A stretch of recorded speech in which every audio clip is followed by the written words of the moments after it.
Koans are meant to challenge the very fundamentals. Koan does through an abrupt shock. It shocks you out of your illusion.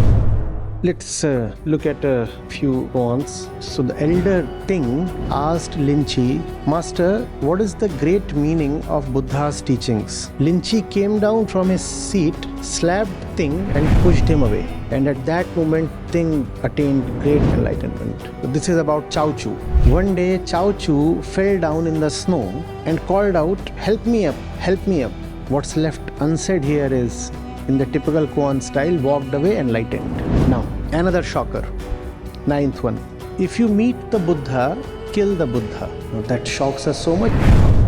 The student asks such a question to the master and the master replies. And that reply is a Koan. And the reply resulted in sudden enlightenment for the disciple.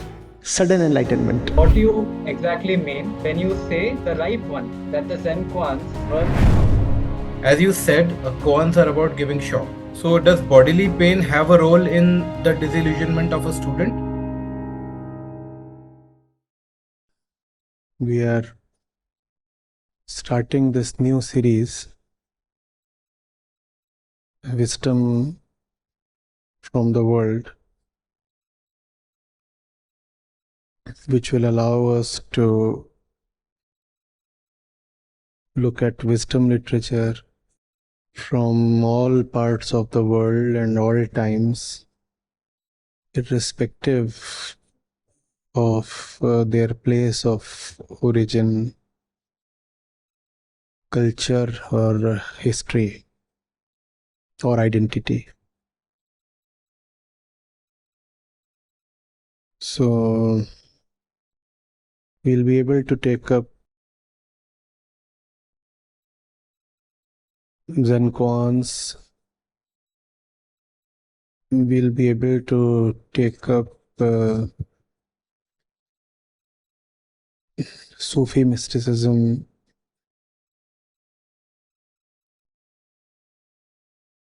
Christian mysticism, and closer to our times, existential stories, plays that will help us widen our perspective.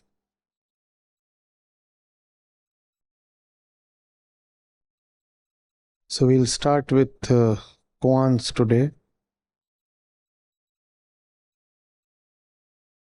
Koans originate in China.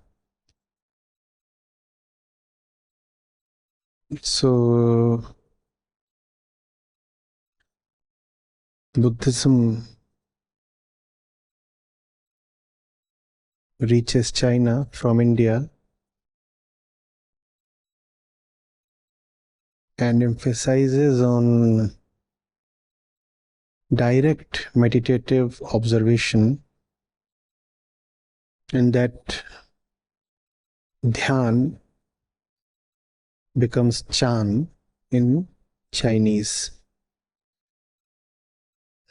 And that was also after its interaction with the prevailing tradition of Taoism there. And from China, this chan travels to Japan and becomes Zen.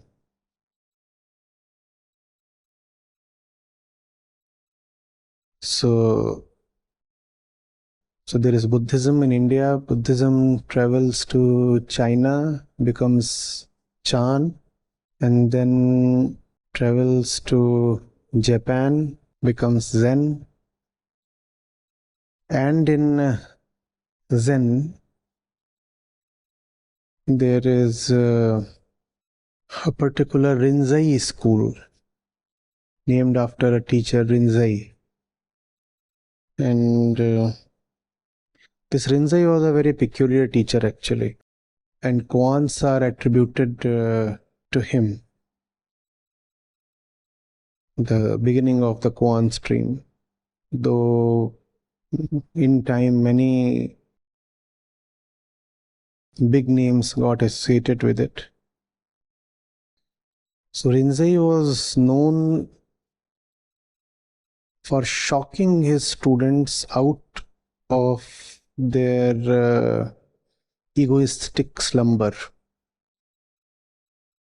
And koans are a form of spiritual innovation.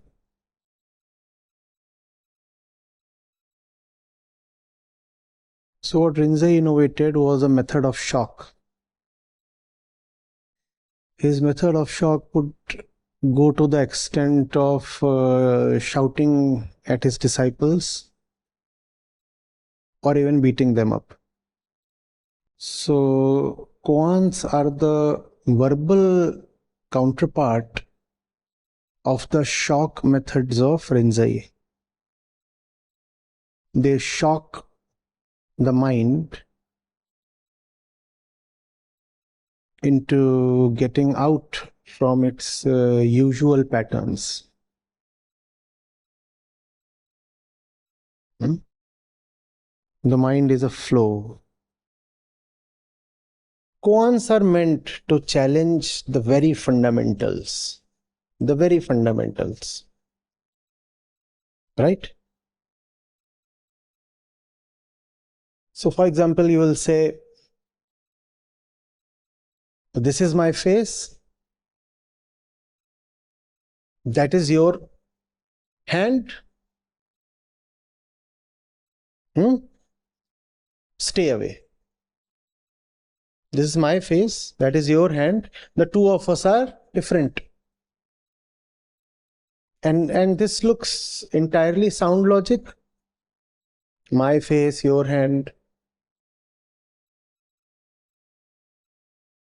A koan would very innocently ask, what was your face before you were born? What was your face before you were born? So that which looks unchallengeable is challenged by the koan, and that too with a lot of insouciance. A lot of childlike innocence. What was your face before you were born? Please tell me. And then the koan would proceed to say, what was your parents' face before you were born? And here you feel like rushing to say, well, my parents had a particular face and I have seen that face in pics, and that existed even before I was born. So koan would want you to think about it. Getting it? So that to which Vedanta comes in a philosophical way, analytical way, koans come in a poetic way and abrupt way. After a long line of refined logic, very refined logic. For example, the Upanishads will say, Ekam eva advitiyam. The second really does not exist. And the koan would simply ask, what is the sound of one hand clapping? The sound of one hand clapping. Yatra yatra manoyate tatra tatra samadhaya. That's the highest thing. That wherever you are, that's where the truth is. And how would the koan put it?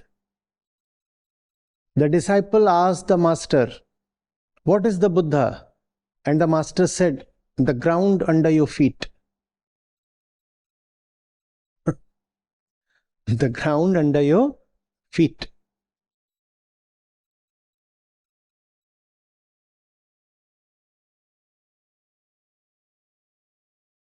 A very famous koan is, does a dog have Buddha nature? Does a dog have Buddha nature? And the answer to that is silence. But the master does not remain silent. He says, moo. Moo. And what does moo imply? That the depth of the answer is far beyond the scope of your little question. Your question cannot accommodate the answer, and that is moo.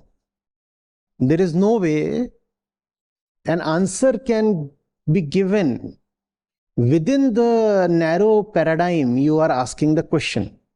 That is moo. So moo is a sound for silence. Moo.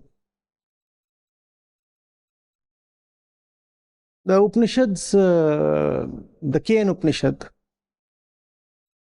they put it more philosophically. They would say, when the teacher is asked, what is the truth, how to reach it? This is the most beautiful part of Koan Upanishad. The teacher says, na tatra chakshur gacchate, na vag gacchate, na mana. The eyes do not go to there, the ears don't, and nor does the mind.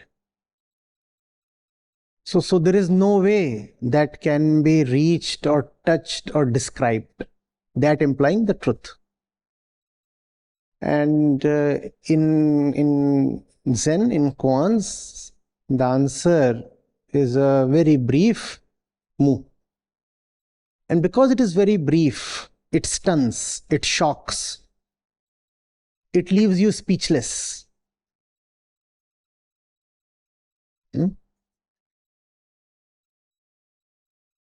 So repeatedly you find the mention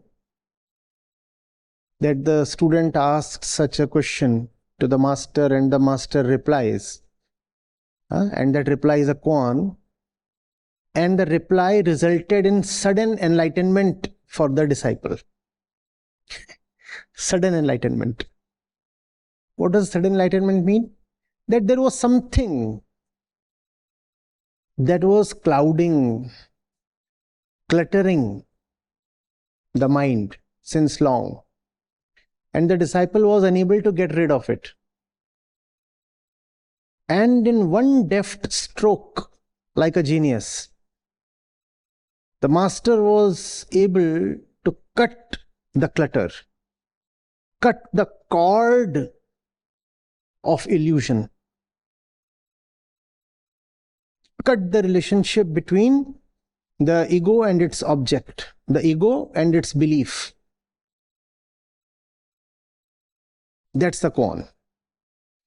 What Vedanta does through a lot of persuasive argument, Koan does through an abrupt shock.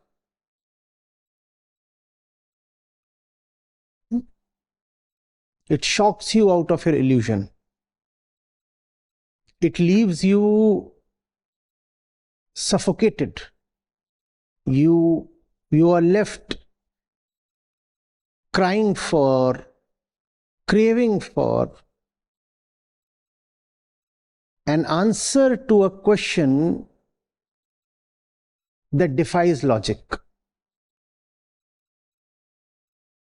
In the process, you see that what you call as obvious facts and then proceed to live on them are just mere beliefs.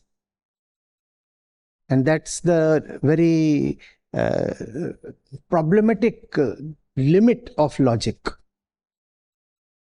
All logic is based on propositions, and propositions are often just assumptions. often just assumptions.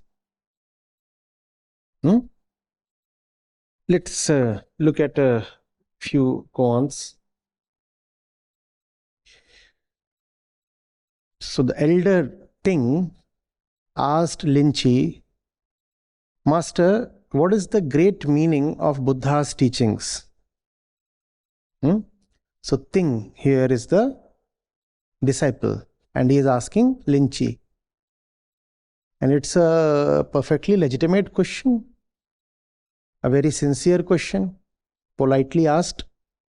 Master, what is the great meaning of Buddha's teachings? We would expect any teacher to appreciate such a question. But what do we get here? Linchi came down from his seat, slapped Ting and pushed him away. And what has Ting done? Just asked what is the great meaning of Buddha's teachings. And he has been slapped and pushed away. Now Ting was stunned and stood motionless. This movement of receiving an electric shock is very central to the Koan method. Ting was stunned and stood motionless. A monk nearby said, Ting, why do you not bow? This is usual practice, politeness, decorum, mannerism. To bow to the master when you receive an answer. You ask a question and if the master answers you, you are supposed to bow. But Ting has been so badly stunned that he has forgotten the protocol. And at that moment, Ting attained great enlightenment. This is the koan. And with the usual conditioned mind, you will not be able to make much sense of it. What is happening? Here you are, Ting, thinking of yourself as a student.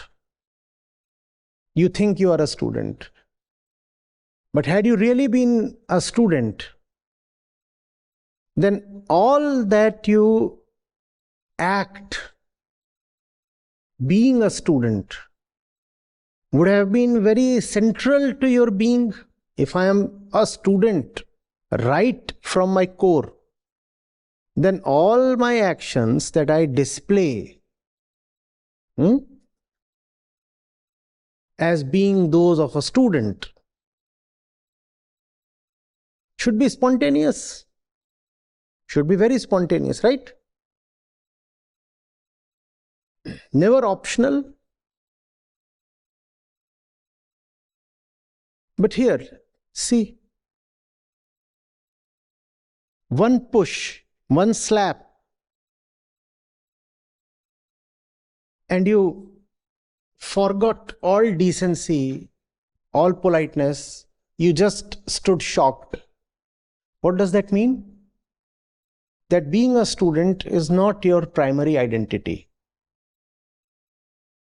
Being a student or being even Ting is just something that you are wearing over yourself. And that which you are wearing over yourself is exactly what has been slapped and pushed aside by the teacher. Please understand. So Ting is asking, what is the core of Buddha's teaching? And the master says, this is the core of Buddha's teaching, that all that which is false must be slapped and pushed away. And whatever Ting has become,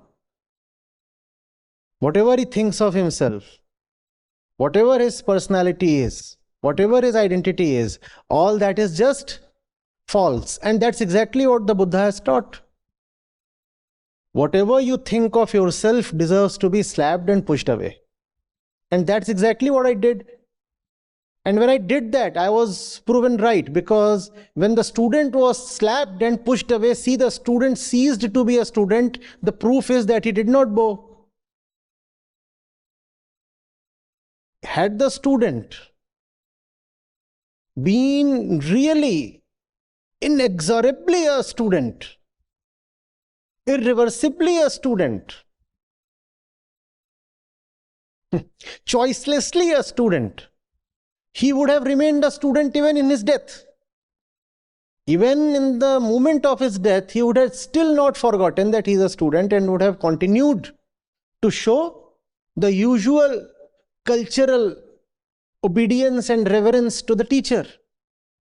But you see, whatever you think of yourself is just like the courtesy of bending and bowing to the teacher. It is a thing of the mind. It is a thing of memory. It is a thing of convenience. It is a thing of conditioning.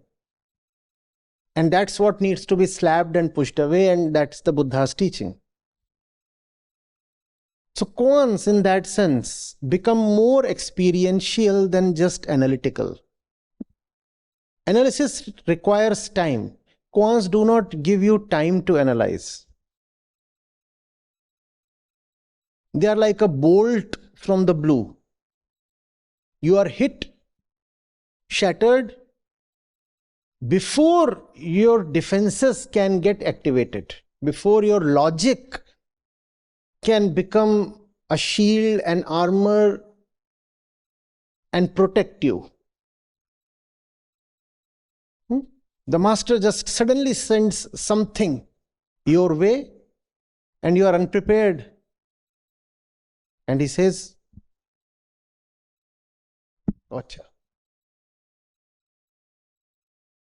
Getting it?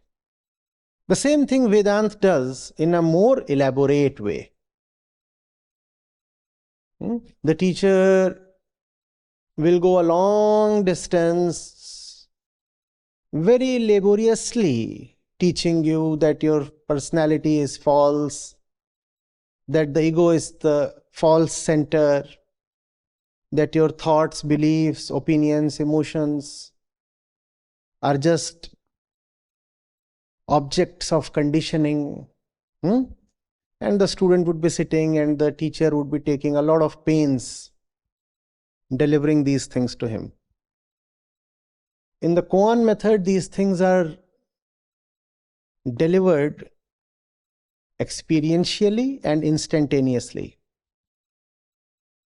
But the limitation of the Koan method is these things can work only on someone who is very, very prepared, very, very ripe already.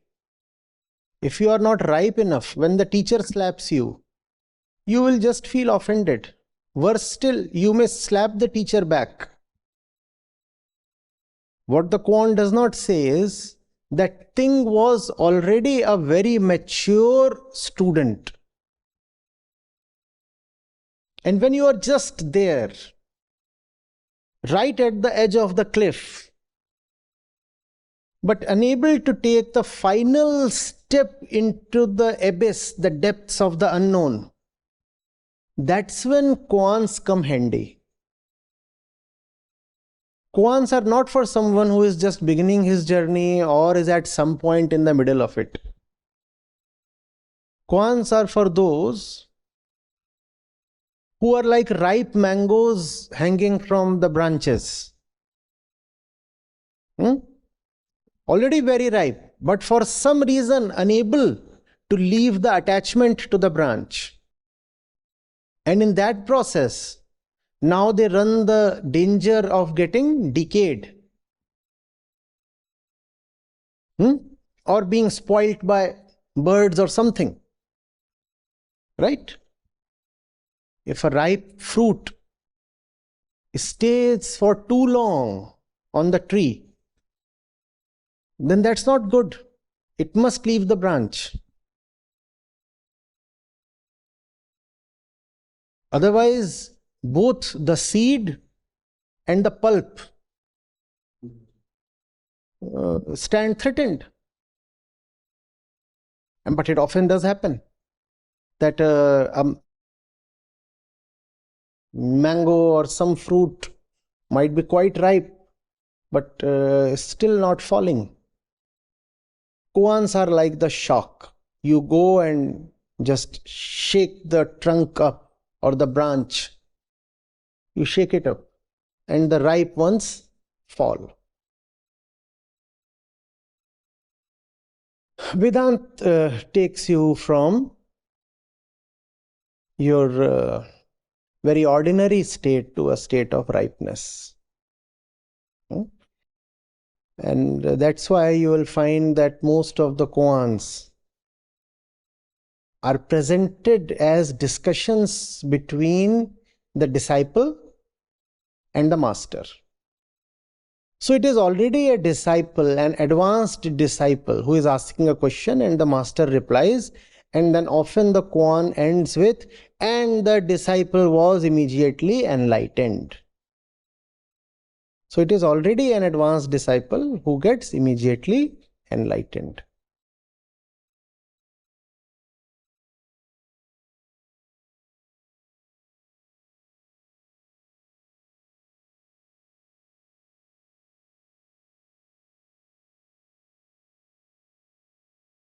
Let me pick up the simpler ones first and then proceed to the more high voltage ones.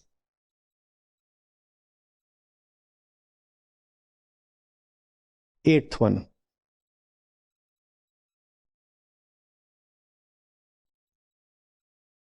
So this is about Chao-chou. One day Chao-chou fell down in the snow and called out, "Help me up, help me up." So there is this Chao-chou, most probably himself a monk. So Chao-chou has fallen in the snow and he is calling, "Help me, help me." So a monk came and lay down beside him. So he finds someone coming to him, must be expecting that this fellow will now lend a hand and pull him up. But instead of pulling him up, what does this monk do? Came and lay down beside him. Now Chao-chou got up and went away.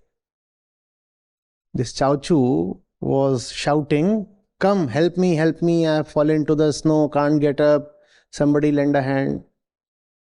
Now instead of extending help, this monk comes and lies down behind him, Chao-chou. Now Chao-chou sees this, gets a jolt, simply gets up and walks away. What has this other monk in a second experientially taught Chao-chou?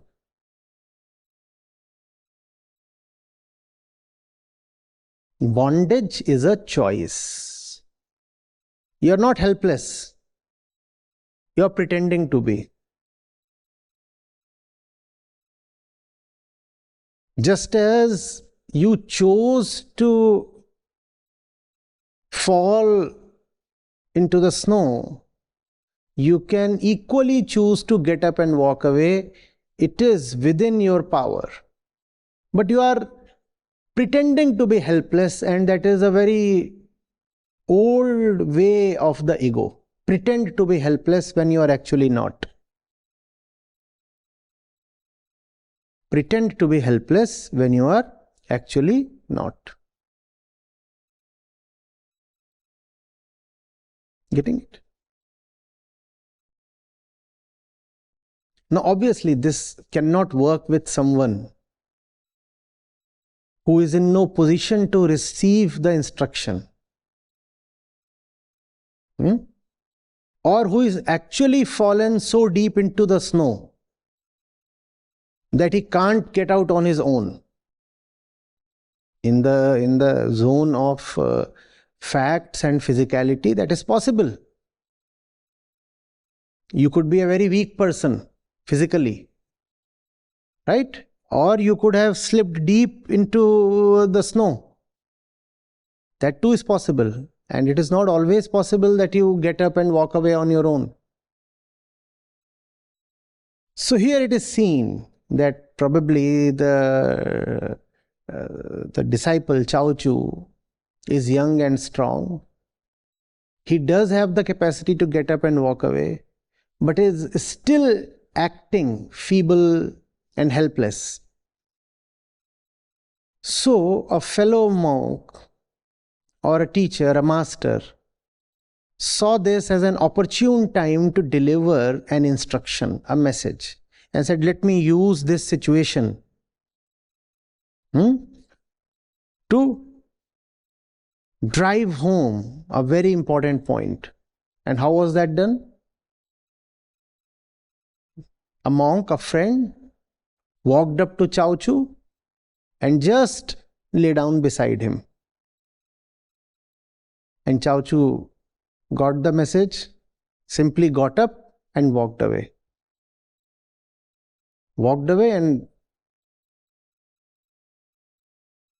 what's left unsaid here is, in the typical Koan style, walked away enlightened. Now,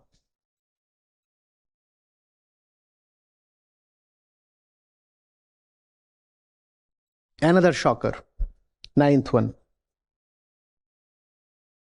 If you meet the Buddha, kill the Buddha. Now that shocks us so much, and these are all followers of the Buddha. These are all Zen Buddhists. And they are saying, if you meet the Buddha, kill the Buddha. Why are they saying that? Because you cannot meet someone you do not already know of. You just don't know De Mello. Can you meet De Mello? Even if De Mello crosses your path, would you say, I met De Mello? Would you? So meeting the Buddha would imply that you already know the Buddha. You already know Sharmaji. So suddenly when you happen to see him on the road, you say, hey, Sharmaji, I met Sharmaji.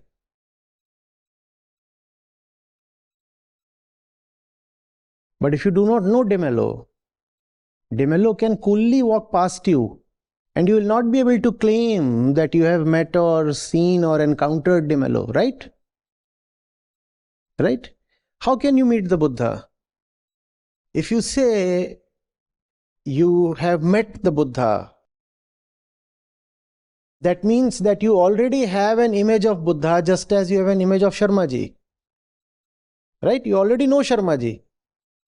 But how do you already know the Buddha? By having a cultivated image of your own. And in that image lie all your conveniences, all your mischief, and all your bondage. Right? So first of all, you build up an image of the Buddha, and then if you find someone corresponding to that image, you declare that person to be Buddha.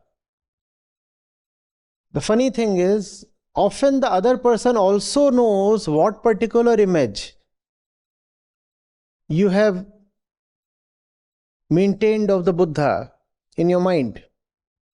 He already knows that in your mind the Buddha is like this, this and this. So that makes it very easy for the other person to look, act, behave like the Buddha. And when you will encounter that person, you will immediately say, today I met the Buddha. The Zen masters could have put it in a simpler way, less shocking way, in a more sober way. But they want to shake your mind, your consciousness up. They are saying the real one can never be known. In other words, truth is unknowable. Truth is unknowable.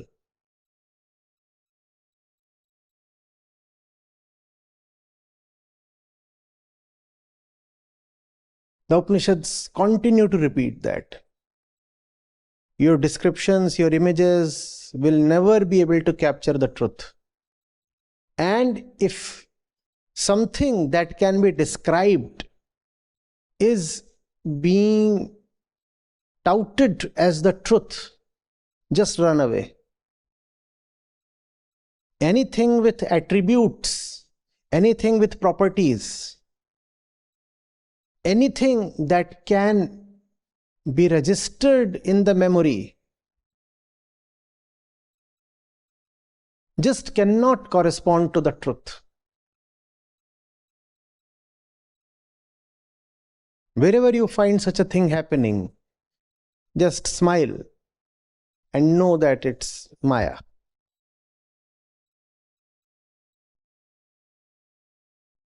If you meet the Buddha, kill the Buddha. Which Buddha? The one that you have met on the road, or the one that exists in your mind as an image?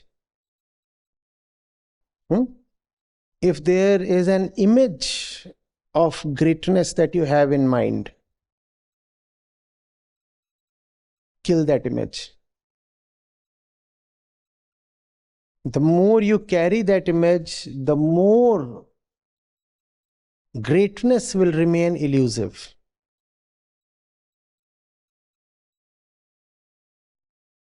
Getting it? Charlie, the first question from the session is from Drishti. I'll ask on her behalf because she seems to have dropped out.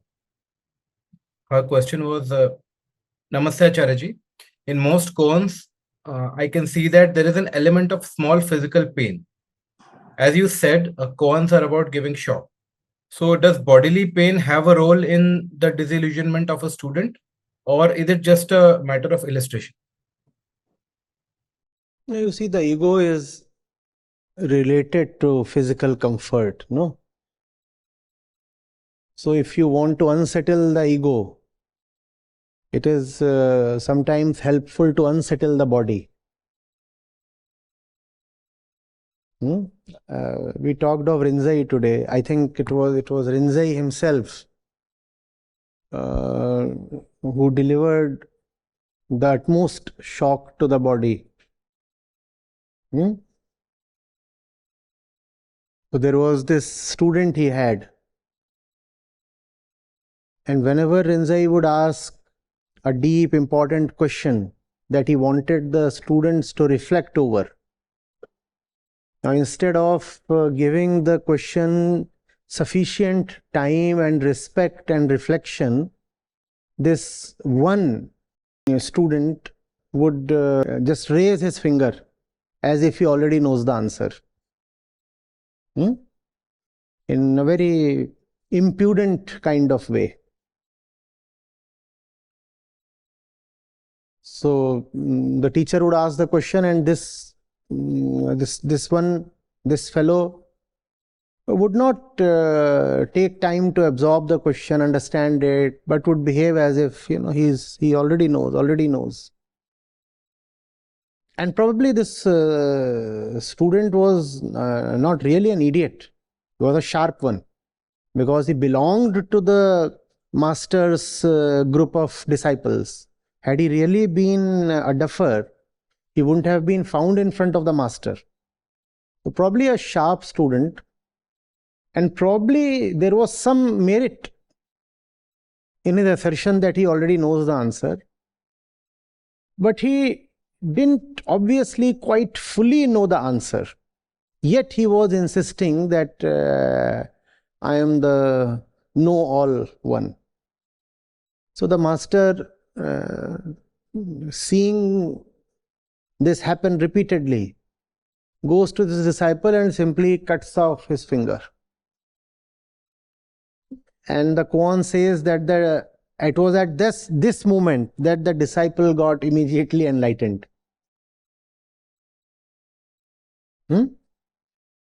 You understand this? Maybe the finger was not totally cut off.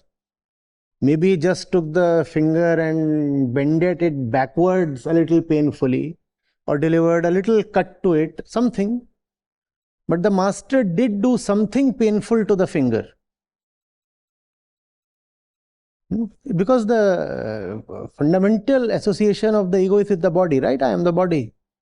So you shake up the body, the ego shakes up.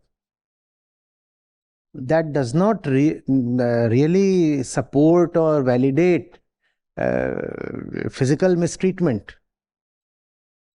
But what that tells is that in the rarest of cases, it is possible for a wise and skillful master to deliver a subtle message through physical pain also. But those are rare conditions, and they require a very willing and ripe disciple and a skillful teacher. In today's context, if you go and if you chop off a kid's finger,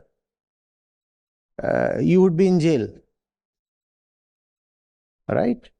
So it is in very unique, very rare, very distinct environments and in very deep student-teacher relationships that it is possible for the teacher to inflict physical pain on the student and help the student through that pain.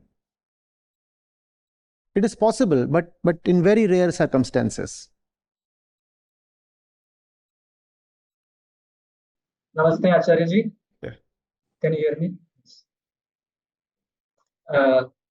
I wanted to ask about what you exactly mean when you say the ripe ones, that the Zen Koans work only on the ripe ones.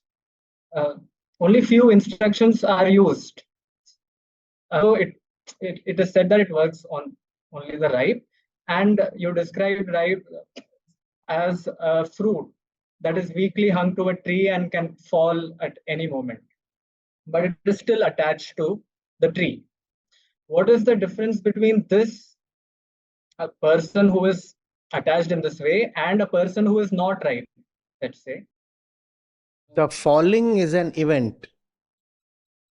It is a particular moment when the fruit falls. The ripening is a process. The falling is an event. The Koans refer to that event like sudden shattering of glass. It's an event. It's a loud event. Right? It's a conspicuous event. It catches your attention. It's an event. But the ripening of the fruit is a silent, unattractive process. It takes effort. It requires being in the process, staying on the path. That's what results in ripening. So is enlightenment a process? Not exactly. Is it an event? Not exactly. It's neither a process nor an event. Is it a combination of both? Even that cannot really be said. But what is definite is that you cannot escape the process. For example, you cannot escape writing reflections or writing exams or attending sessions or engaging with the kind of stuff I send your way. You cannot escape all that and still hope to be ripe. All that is a process. You engage with that over a period of time, and then slowly you find that you are ripening. That the sour, tangy fruit is turning sweet.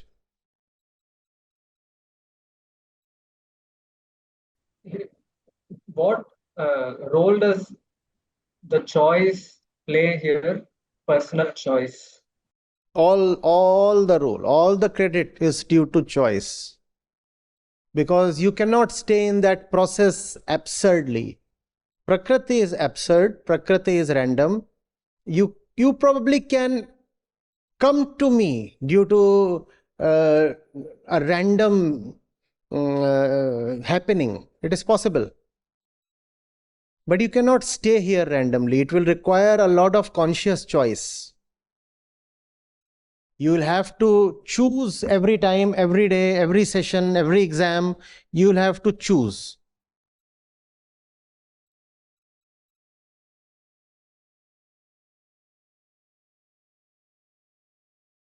Yeah? Prakriti does not require any choices. Liberation from Prakriti requires choices. You can continue to be in the Prakritic flow without applying choice of any kind, right?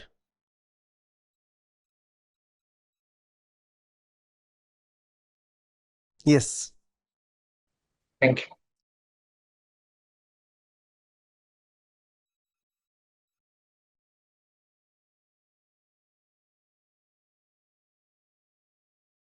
Prakriti has to be seen for what it is and left at its place. The universe is absurd, and I don't want to find meaning in that absurdity. This is called detachment. This is also liberation. All liberation, in some sense, is liberation from the attempt to project meaning on absurdity. Liberation is to refrain from projecting doership on randomness. That is liberation.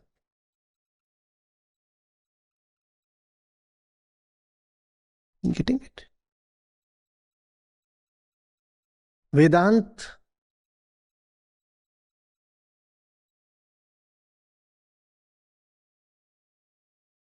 proceeds through explanation and brings you to a point where Koan delivers it through experience, from explanation to experience.